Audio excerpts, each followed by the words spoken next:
Good morning, students. আজি the portrait of a lady নামৰ lesson to page number 4 or second paragraph পৰা continue কৰিবলৈ লৈছো। আমি last classত পঢ়িছিলো grandmother description। Grandmother description খুব important। Question এনে ধৰণৰ হ'ব পাৰে give a description of Khushwant Singh's grandmother। তাৰ লগতে give a description of Khushwant Singh's grandfather। সেইটো এটা খুব important question হয়। আৰু grandmother description আমি এনে ধৰণে পাইছিলো যে she was fat, she was short, moreover she was slightly bent, হয়নে? তাৰ লগতে আমি পাইছিলো যে her face was a crisscross of wrinkles running from everywhere to everywhere. Next আমি লিখিব লাগিব যে Khushwant Singh's grandmother was old, ইয়াত লিখা হৈছিলে যে she was terribly old, হয়নে? Next আছে Khushwant Singh's grandmother always wears spotless white colored dress. Her hair was also white, and she always keep one hand on her waist to keep her. To balance her stoop. Next, she always keeps a rosary. She always hold a rosary on her hand, and she always used to busy in praying. আৰু ইয়াত আৰু এটা important question আছে সেইটো হৈছে যে give a কুৱেশ্যনটো এনেধৰণৰ যে why did Khushwant Singh's grandmother was compared with the winter landscape in the mountain? কিয় Khushwant Singhৰ আইতাকক winter landscape in the mountain, winter seasonৰ landscape কেনেকুৱা মাউণ্টেইনৰ যে winter seasonত যেনেকৈ বৰফে আবৃত হৈ থাকে পাহাৰত কিয় সেই চেনেৰীৰ লগত Khushwant Singhৰ আইতাকক কম্পেয়াৰ কৰা হৈছে ৰিজনটো হৈছে বা আনসাৰটো হৈছে যে because Khushwant Singh's grandmother always wears spotless white color dress, তেওঁ spotless white color কাপোৰ পিন্ধে, moreover her hair was also white, তেওঁৰ চুলিখিনিও white, সেইকাৰণে she was compared to the winter landscape in the mountain। আমি সেইখিনি সজাই আনসাৰবোৰ লিখিব লাগিব। এতিয়া এই page number 4 or second paragraph to continue কৰিবলৈ লৈছো। paragraph to এনে ধৰণৰ my grandmother and I were good friends. My parents left me with her when they went to live in the city and we were constantly together. She used to wake me up in the morning and get me ready for school. She said her morning prayer in a monotonous singing song while she bathed and dressed me in the hope that I would listen and get to know it by heart. I listened because I loved her voice but never bothered to learn it. Then she would fetch my wooden slate, which she had already washed and plastered with yellow chalk, a tiny earthen ink pot, and a red pen, tied them in a bundle and handed to me. After a breakfast of a thick stale chapati with a little butter and sugar spread on it, we went to school. She carried several stale chapati with her for the village dogs. ইয়াত পেৰাগ্ৰাফটো এনে ধৰণৰ যে my grandmother and I were good friends. Grandmother and Khushwant Singhs were very intimate friends. They were very good friends. তেওঁলোক খুব ভাল বন্ধু আছিল কাৰণ ভিলেজত গ্ৰেণ্ডমাদাৰ আৰু Khushwant Singh একেলগে বসবাস কৰিছিলে আৰু Khushwant Singhৰ পেৰেণ্টছ মাক দেউতাক চিটিত বসবাস কৰিছিলে। My parents left me with her when they went to live in the city. যেতিয়া Khushwant Singhৰ পেৰেণ্টছ চিটিত বসবাস কৰিবলৈ গ'ল তেতিয়াৰ পৰাই Khushwant Singh continuously Khushwant Singh and his grandmother were together. They were living together in the village. Okay, she used to wake me up in the morning. তেওঁ সদায় grandmother সদায় Khushwant Singhক ৰাতিপুৱা উঠাই দিয়ে and get me ready for স্কুললৈ ready কৰাই দিয়ে। She said her morning prayer in a monotonous means unchanging, একেটাই অকণমানো চেঞ্জ নোহোৱা একেটাই sing song while she bathed and dressed me in the hope that I would listen and get to know it by heart. তেওঁ সদায় যেতিয়া Khushwant Singhক ready কৰাই স্কুললৈ she said her morning prayer, তেওঁ ৰাতিপুৱাৰ প্ৰাৰ্থনা গায়, সদায় একেটাই প্ৰাৰ্থনা গায় আৰু তেওঁ আশা কৰে যে এই গা ধুৱাই থাকোঁতে বা Khushwant Singhক কাপোৰ পিন্ধাই থাকোঁতে যেতিয়া স্কুললৈ ৰেডি কৰাই থাকে তেতিয়া গ্ৰেণ্ডমাদাৰে সদায় একেটাই প্ৰাৰ্থনা গায় আৰু তেওঁ এটা আশাতহে একেটাই প্ৰাৰ্থনা গায় যাতে Khushwant Singhe সেই প্ৰাৰ্থনাটো শিকি লয়, মুখস্থ কৰি লয়।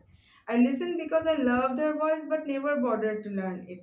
Khushwant Singhe প্ৰাৰ্থনা শুনে but he never cared to learn it. কিন্তু কোনো দিনেই তেওঁ ভবা নাই, খুশবন্ত সিঙে ভবা নাই যে এইটো শিকিব লাগে, মুখস্থ কৰিব লাগে, but he listened it. তেওঁ শুনে, ৰিজনটো হৈছে যে he loved her voice, he loved her grandmother's voice. আইতাকৰ মাতটো খুব ভাল পায়, সেইবাবেহে শুনে. Next, Abba, then she would fetch my wooden slate, which she had already washed and plastered with yellow chalk, a tiny earthen ink pot, and a red pen, tie them in all a bundle, and hand it to me. স্কুলৰ বাবে সকলোখিনি যা যোগাৰ আইতাকে কৰি দিয়ে.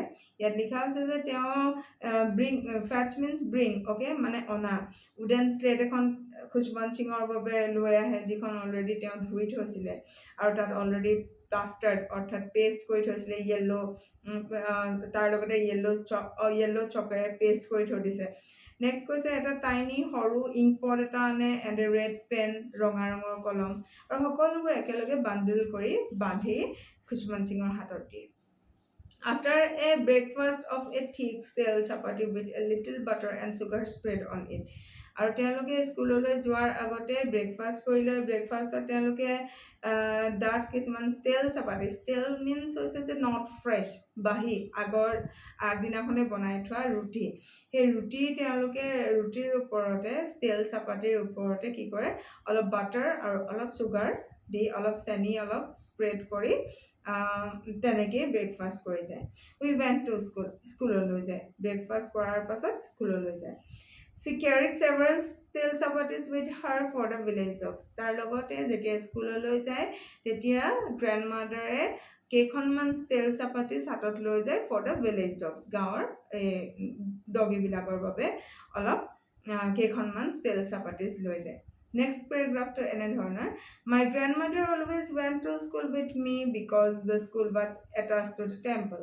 The priest taught us the alphabet and the morning prayer, while the children sat in rows on either side of the veranda, singing the alphabet or the prayer in a chorus. My grandmother sat inside reading the scriptures. When we had both finished, we would walk back together. This time the village dogs would meet us at the temple door. They followed us to our home, growling and fighting with each other for the chapatis we threw to them.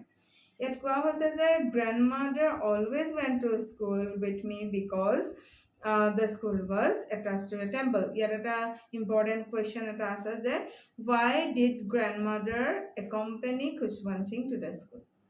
কিয় গ্ৰেণ্ডমাদাৰে সদায় খুশবন্ত সিঙৰ লগত গৈছিল স্কুললৈ? Because the school was attach to the temple. ৰিজনটো হৈছে যে স্কুলখন টেম্পলৰ লগত এটাচ হৈ আছিলে. Next another question may arise, that is who taught in the village school? Village স্কুলত কোনে শিকাইছিলে? The priest taught in the village school. প্ৰিষ্টজনে শিকাইছিলে, মন্দিৰৰ সেই পুৰোহিতজনে পঢ়াইছিলে. নেক্সট হৈছে যে what was taught in the school?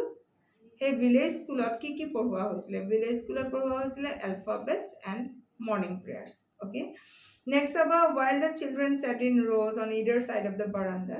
যেতিয়া সেই স্কুলখনৰ বাৰাণ্ডাৰ দুয়োটা চাইডে ষ্টুডেণ্ট বহি আছিলে, তেওঁলোকে কি কৰিছিলে, তাৰপিছত দুটা বাৰাণ্ডাখনৰ দুটা চাইডে ষ্টুডেণ্ট বহি আছিলে, ল'ৰা ছোৱালীসকল বহি আছিলে আৰু এলফাবেটছ পঢ়িছিলে আৰু প্ৰাৰ্থনা in chorus means they sing it or they learn it together, একেলগে পঢ়িছিলে হা. নেক্সট কৈছে মাই গ্ৰেণ্ডমাদাৰ sat inside. সেই মুহূৰ্তত আকৌ গ্ৰেণ্ডমাদাৰে কি কৰি আছিলে? সেই মুহূৰ্তত গ্ৰেণ্ডমাদাৰে মন্দিৰৰ ভিতৰত বহি তেওঁ স্ক্ৰিপচাৰ্ছ মিনছ হলি বুকছ, হলি বুকছ, তেওঁ ধৰ্মগ্ৰন্থ পঢ়ি আছিল. When we had both finished, যেতিয়া দুইজনৰে ফিনিছড হ'ল, দিনটোৰ কাৰ্যসূচী শেষ হ'ল, পঢ়িলে, যেতিয়া স্কুল ছুটি দিলে, we would walk back together. পুনৰ ঘৰলৈ একেলগে ঘূৰি আহে. This time the village dogs would meet us at the temple door. আৰু সদায় যেতিয়া ভিলেজ ডগছবিলাকক ষ্টেল চাপাতিছ দিয়ে, সেই ভিলেজ ডগছবিলাকে খুশবন্ত সিং আৰু আইতাকলৈ টেম্পলৰ দুৱাৰতে ৰৈ থাকে. They followed us to our home, growling and fighting with each other for the chapatis we threw to them. যিবিলাক চাপাতিছ ডগীবিলাকলৈ দলিয়াই দিয়ে, সেই চাপাতিছবোৰ খাবলৈ ডগীবোৰে কাজিয়া কৰি খুশবন্ত সিং আৰু আইতাকৰ পিছে পিছে আহি ঘৰলৈকে ফ'ল' কৰে। নেক্সট পেৰাগ্ৰাফটো চাওঁ। When my parents were comfortably settled in the city, they sent for us. That was a turning point in our friendship. Although we shared the same room, my grandmother no longer came to school with me. I used to go to an English school in a motor bus. There were no dogs in the streets, and she took to feeding sparrows in the courtyard of our city house. এই পেৰাগ্ৰাফটো খুব important question এটা আছে যে what was the turning point of there friendship of there মানে খুশবন্ত সিং আৰু খুশবন্ত সিং আৰু গ্ৰেণ্ডমাদাৰ ফ্ৰেণ্ডশ্বিপৰ turning পইণ্টটো কি আছিলে? টাৰ্ণিং পইণ্টটো এয়া যে যেতিয়া খুশবন্ত সিং আৰু গ্ৰেণ্ডমাদাৰ চিটিত বসবাস কৰিবলৈ গ'ল, সেই মুহূৰ্তত খুশবন্ত সিঙৰ আইতাকে খুশবন্ত সিঙক স্কুললৈ যাওঁতে কোম্পানী দিব নোৱাৰে, বা তেওঁলোকে যেতিয়া চিটি লাইফত যেতিয়া ছেটেল হ'লগৈ বা চিটিলৈ যেতিয়া গ'ল, that was the turning point. Okay, when my parents were comfortably settle, যেতিয়া খুশবন্ত সিঙৰ পেৰেণ্টছ চিটিত যেতিয়া কমফৰ্টেবলি ছেটেল হ'ল, দে ষ্টেণ্ড ফৰ আছ, তেওঁলোকক মাতি পঠিয়ালে, that was the turning point. সেয়াই আছিলে খুশবন্ত সিং আৰু গ্ৰেণ্ডমাদাৰৰ turning point. Although we shared the same room, যদিও চিটিত তেওঁলোকে এটাই ৰুম শ্বেয়াৰ কৰিছিলে, my grandmother no longer came to school with me. গ্ৰেণ্ডমাদাৰে খুশবন্ত সিঙক স্কুলত থ'বগৈ নোৱাৰিছিলে। The reason was, কাৰণটো হৈছে যে I used to go to an English school. এতিয়া খুশবন্ত সিঙে এখন ইংলিছ স্কুললৈ যায় আৰু এখন মটৰ বাছত যায়। আৰু তাৰ লগতে there were no dogs in the streets, ৰাস্তাত কোনো ডগছ নাই, আৰু সেইবাবে তেওঁ কি কৰে, she took to feeding sparrows in the courtyard of our city house. এতিয়া চিটি হাউচৰ চোতালত যিবিলাক স্পেৰ'জ বহে, সেই স্পেৰ'জবিলাককে ফিডিং কৰি বা খুৱাই তেওঁ দিনটো অতিবাহিত কৰে। আজিলৈ ইমানতে থাকক, and the rest part will be continue in the next class. Okay, thank you.